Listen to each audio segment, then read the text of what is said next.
মাননীয় প্রধানমন্ত্রীকে টার্গেট করে কথা বলছেন, আমরা কিন্তু এখনো খেপে যাইনি। আপনাদের দলের মধ্যে শুধু একজনের নামে বলবো, এই নাসিরউদ্দিন পাটোয়ারি। আমার মনে হয় আমার দলের মধ্যে যদি এই ধরনের কথা কেউ বলতো, আমি আমাদের মাননীয় প্রধানমন্ত্রীকে সরাসরি বলতাম। আমি আমাদের পার্টির চেয়ারম্যান জনাব তারেক রহমানকে সরাসরি বলতাম যে এটা আমাদের ইমেজ ক্ষুণ্ণ হচ্ছে, এটা আমাদের ভাবমূর্তি ক্ষুণ্ণ হচ্ছে। বিএনপি একটা উদারপন্থী গণতান্ত্রিক দল, বিএনপি একটা সাধারণ মানুষের দল, মাটি মানুষের দল। জিয়া রহমান তাই করেছেন, বেগম খালেদা জিয়া তাই করেছিলেন। এই দলের কোনো মুখপাত্র বা কোনো নেতা তার চরিত্রের মধ্যে, তার কথার মধ্যে এই ধরনের কথা থাকবে, বাক্য থাকবে, এটা আমরা অ্যালাউ করতাম না, আমাদের পার্টি অ্যালাউ করতো না, সে যেই হোক। হ্যাঁ, আমি বললাম না যে আমরা সবাই যে খুব ভালো কাজ করতেছি তা না, তবে আমাদের চেষ্টা আর যিনি নেতৃত্ব দিচ্ছেন তার মহৎ উদ্যোগ রয়েছে, তার নেতৃত্বে কাজ করি। কেউ অন্যায় করব সঙ্গে সঙ্গে তিনি খবর দিচ্ছেন, তিনি সতর্ক করে দিচ্ছেন।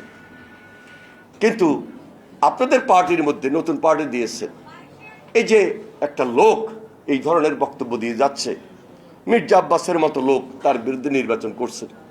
ভালো কথা, নির্বাচন করবেন, কিভাবে?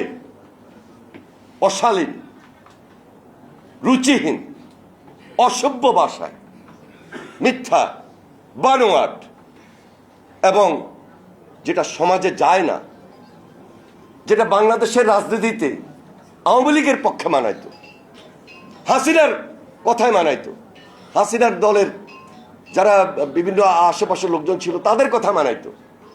কিন্তু এই হাসিনার পরবর্তী কারণ এটা উচিত না, কিন্তু বলে যাচ্ছেন, এবং এখন পর্যন্ত যেভাবে বলে যাচ্ছেন, এবং বিশেষ করে জিয়া পরিবারের বিরুদ্ধে মাননীয় প্রধানমন্ত্রীকে টার্গেট করে কথা বলছেন, আমরা কিন্তু এখনো খেপে যাইনি। প্রতিবাদের ভাষা অব্যাহত রেখেছি, সুশীল ভাষায়, ভদ্র ভাষায়। কিন্তু আমাদের সংগঠন, আমাদের প্রজন্ম, আমাদের নেতৃত্ব, আমরা যারা ছাত্র রাজনীতি করে এখানে এসেছি, আমরা যদি কয়েকজনে মুখ খুলি, তাহলে এই ইয়াং জেনারেশন, আমি মনে করি আমি তাদের সঙ্গে যেভাবে কাজ করেছি সেই ছাত্র রাজনীতি শেষ করে জাতীয়তাবাদী দলের ছাত্র বিষয়ক সম্পাদক হিসাবে, এবং এর পরবর্তীতে এখন পর্যন্ত জেনারেশনের সঙ্গে থেকে কাজ করি। আমরা যদি খুব বেশি উদাত্ত আহ্বান জানাই, স্বাভাবিক কারণেই আপনি একটু বিপদগ্রস্ত হয়ে যেতে পারে।